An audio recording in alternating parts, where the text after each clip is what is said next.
படத்தோட ஸ்டார்டிங்ல ரைட்டர் அவர் புக்கோட ஃபைனல் பார்ட்டை எழுதி முடிச்ச சந்தோஷத்துல ஒரு தம்மையும் ஷாம்பெயினையும் போட்டுட்டு அவர் கார்ல அந்த ஹோட்டலை காலி பண்ணிட்டு கிளம்பி போறாரு. எஸ், இந்த மூவி பேரு மிசரி. கார்ல போய்கிட்டு இருக்கும்போது பனிப்பொழிவு காரணமா அந்த கார் வந்து படத்துல கவுந்த உடனே ஒரு பிளாஷ்பேக். அந்த பிளாஷ்பேக்ல அவரோட பேக்கை பத்தி ரொம்ப பெருமையா பேசுறாரு. பேசி முடிச்சதுக்கு அப்புறம் ஆப்போசிட்ல இருக்கிற ஏஜென்ட் கிட்ட நான் என் நாவலோட ஃபைனல் பார்ட் எழுத போறேன், அந்த ஃபைனல் பார்ட் வந்து என் கல்லறையில வச்சு கௌரவப்படுத்துற அளவுக்கு சிறப்பா இருக்கும் அப்படின்னு சொல்லிட்டு டக்குன்னு கட் பண்ணா கார்ல இந்த ஆளு ரத்தம் சொட்ட சொட்ட மயங்கி கிடக்குறான். யாரோ ஒருத்தர் கார்ல இருந்து இவனை மீட்டு இவனுக்கு ஃபர்ஸ்ட் எய்ட் கொடுக்குறாங்க. ஃபர்ஸ்ட் எய்ட் கொடுத்துட்டு இவனோட பேகை வந்து எடுத்துட்டு இவனையும் தோல்ல சுமந்து எங்கேயோ கூட்டிட்டு போறாங்க. மயக்கத்துல இருந்து முழிச்ச ரைட்டர் ஒரு பொண்ணை பாக்குறான் அவன் கண்ணு முன்னாடி. அந்த பொண்ணு என்ன சொல்லுதுன்னா, நான் நர்ஸ், நான் அவங்களோட நம்பர் 1 ஃபேன், நீங்க எதுக்கும் பயப்பட தேவையில்லை அப்படின்னு சொல்லி அவனுக்கு பெயின் கில்லர்ஸ் கொடுக்குறா. அப்புறம் சில நாட்களுக்கு இவனை பத்திரமா பாத்துக்கிறா. பெயின் கில்லர்ஸ் மாத்திரை மருந்துகள்லாம் வேலைக்கு கொடுத்துருவா. கொடுத்ததுக்கு அப்புறம் என்ன சொல்லுவா அப்படின்னா, எனக்கு தெரிஞ்ச வைத்தியத்தை வச்சு நான் உங்க காலை ஓரளவுக்கு சரி பண்ணிட்டேன் அப்படின்னு சொல்லி அவன் காமிப்பா. அதுக்குள்ளேயும் அந்த ஏஜென்ட் நியூயார்க்ல இருந்து இந்த ரைட்டர் அப்பயே கிளம்பிட்டாரு, ஏன் வரல அப்படின்னு சொல்லி அங்க இருக்க லோக்கல் போலீஸ் ஸ்டேஷன்ல இருக்க தாத்தாட்ட கால் பண்ணி கேட்கிறான். அந்த தாத்தா வந்து ஒரு போலீஸ் ஷெரீஃப், அதாவது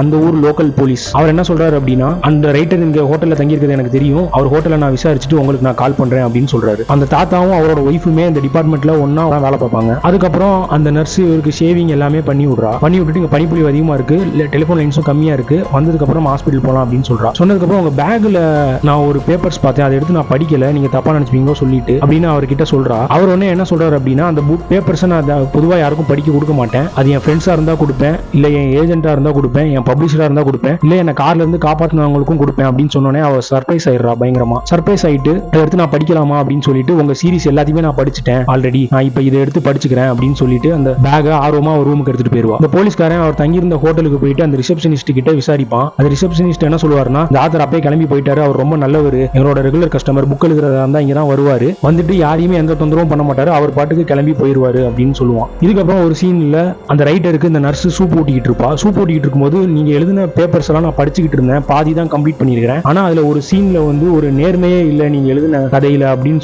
சொல்லுவா. அதுக்கு அவன் என்ன சொல்லுவான் அப்படின்னா, இல்ல நேர்மை இல்லன்ட்டு இல்ல, அந்த கதையில அவங்க எல்லாம் ஸ்லம் கிட்ஸ், அவங்க ஸ்லம் கிட்ஸ் அதாவது குப்பத்துல இருக்கிற பசங்க, குப்பத்துல இருக்க பசங்க எப்பயுமே அப்படிதான் பேசுவாங்க, நானும் குப்பத்துல இருந்து வந்த பையன் தான் அப்படின்னு சொன்னோடனே அவன் பயங்கர டென்ஷன் ஆயிடுறா. டென்ஷன் ஆயிட்டு, நான் ஒரு சஜஷன் சொல்றேன், அதை நீ கேட்க கூட மாட்டேங்கிற, எப்படி அந்த டயலாக் இதுக்கு ஒத்து வரும் அப்படின்னு சொல்லிட்டு கண்ணா பின்னான்னு சைக்கோ மாதிரி கத்த ஆரம்பிச்சிருவா. கத்திக்கிட்டே இருக்கும்போது சூப் வந்து அந்த பெட்ல கொட்டிடும். சூப்பு கொட்டினதை ரியலைஸ் பண்ணதுக்கு அப்புறம் இன்னும் டென்ஷன் ஆகி, ஒன்னாலதான் இந்த சூப்லாம் இப்படி கொட்டுது கீழே அப்படின்னு சொல்லி பயங்கரமா கத்துவா. கத்துனோடனே ரைட்டர் ஃபர்ஸ்ட் டைம் அவளை ஷாக்கிங்கா பாப்பான், ஏன் இவ இப்படி கத்துறா அப்படின்னு சொல்லிட்டு. அதுக்கப்புறம் என்ன சொல்றானா, இல்ல நான் கொட்டல, நீ டென்ஷன் ஆனதுனால தான் கொட்டிச்சு அப்படின்னு சொன்னானே இவ காமா பழைய நிலைமைக்கு வந்துட்டு ஓகே சாரி, நான் அப்படி கத்திருக்க கூடாது அப்படின்னு சொல்லிட்டு இதை நானே கிளீன் பண்ணிடுறேன் அப்படின்னு சொல்லிடுவா. சொன்னதுக்கு அப்புறம் ஃபர்ஸ்ட் டைம் இந்த ரைட்டருக்கு ஒரு பயம் வரும்.